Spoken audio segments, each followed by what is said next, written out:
ಎಲ್ರಿಗೂ ನಮಸ್ಕಾರ. ಹಂಸ delicious recipes ಚಾನಲ್ಗೆ ಸ್ವಾಗತ.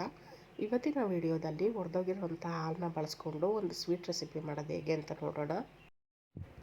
ಒಂದು ಬಾಣಲೆಗೆ ಈ ಒಡೆದೋಗಿರ್ತಕ್ಕಂಥ ಹಾಲನ್ನು ಒಂದು ಸ್ಟ್ರೇನಲ್ಲಿ ನೀಟಾಗಿ ನೀರನ್ನೆಲ್ಲ ಸಪ್ರೇಟ್ ಮಾಡಿಕೊಂಡು ಆ ಗಟ್ಟಿ ಇರುವಂತಹ ಹಾಲಿನ ಅಂಶವನ್ನು ಒಂದು ಪ್ಯಾನ್ಗೆ ಹಾಕ್ಕೊಂಡು ನೀಟಾಗಿ ಫ್ರೈ ಮಾಡ್ಕೊತಾ ಬರಬೇಕು. ಇದು ಟೋಟಲಿ ಒಂದು 30 ಮಿನಿಟ್ಸ್ ಅಷ್ಟು ಹಿಡಿಯುತ್ತೆ ಈ ಸ್ವೀಟ್ ರೆಡಿ ಆಗಲಿಕ್ಕೆ. ಇದಕ್ಕೆ 1 ಕಪ್ಪಷ್ಟು ಸಕ್ಕರೆನ ಆ್ಯಡ್ ಮಾಡ್ಕೋತೀನಿ. ಎರಡೂ ಮಿಕ್ಸ್ ಮಾಡಿಕೊಂಡು ನೀಟಾಗಿ ಫ್ರೈ ಮಾಡ್ಕೋಬೇಕು. ಇದು ಕಂಪ್ಲೀಟಾಗಿ ಕಲರ್ ಚೇಂಜ್ ಆಗುತ್ತೆ, ಅಲ್ಲಿಗಂಟ ಫ್ರೈ ಮಾಡ್ಕೋಬೇಕು. ಇಲ್ಲಿ ನಾವು ಕೈ ಬಿಡ್ದಂಗೆ ನೀಟಾಗಿ ಮಿಕ್ಸ್ ಮಾಡ್ಕೋತಾ ಬರಬೇಕು.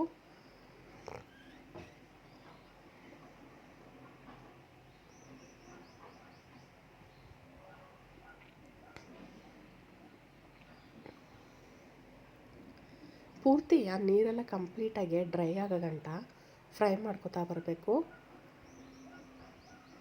ನೀರು ಕಂಪ್ಲೀಟ್ಲಿ ಡ್ರೈ ಆದ ನಂತರ 1 ಚಿಟಿಕೆಯಷ್ಟು ಏಲಕ್ಕಿ ಪೌಡ್ರನ್ನ ಆ್ಯಡ್ ಮಾಡಿಕೊಂಡು ನೀಟಾಗಿ ಮಿಕ್ಸ್ ಮಾಡಿಕೊಂಡ್ರೆ ಒಡೆದೋಗಿರ್ತಕ್ಕಂಥ ಹಾಲನ್ನು ಬಳಸ್ಕೊಂಡು ಮಾಡಿರುವಂಥ ಸ್ವೀಟ್ ರೆಸಿಪಿ ರೆಡಿಯಾಗಿಬಿಡುತ್ತೆ.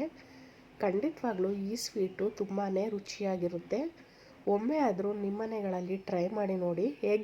ಹೇಗಿತ್ತು ಅಂತ ಕಮೆಂಟ್ ಬಾಕ್ಸಲ್ಲಿ ಕಮೆಂಟ್ ಮಾಡೋದನ್ನ ಮರಿಬೇಡಿ. ನನ್ನ ವೀಡಿಯೋಸ್ ಎಲ್ಲ ನಿಮ್ಗೆ ಇಷ್ಟ ಆಗ್ತಾಯಿದ್ರೆ ಹಂಸ ಡಿಲಿಷಿಯಸ್ ರೆಸಿಪೀಸ್ ಚಾನಲ್ನ ಸಬ್ಸ್ಕ್ರೈಬ್ ಮಾಡಿಕೊಂಡು ಪಕ್ಕದಲ್ಲೇ ಕಾಣೋ ಬೆಲ್ ಐಕಾನ್ನ ಕ್ಲಿಕ್ ಮಾಡಿ ಅದರಲ್ಲಿ ಆಲ್ ಅನ್ನೋ ಆಪ್ಷನ್ನ ಸೆಲೆಕ್ಟ್ ಮಾಡಿದ್ರೆ ನಾನು ಮಾಡೋ ವೀಡಿಯೋ ನೋಟಿಫಿಕೇಷನ್ ನಿಮ್ಗೆ ಬರುತ್ತೆ. Thank you.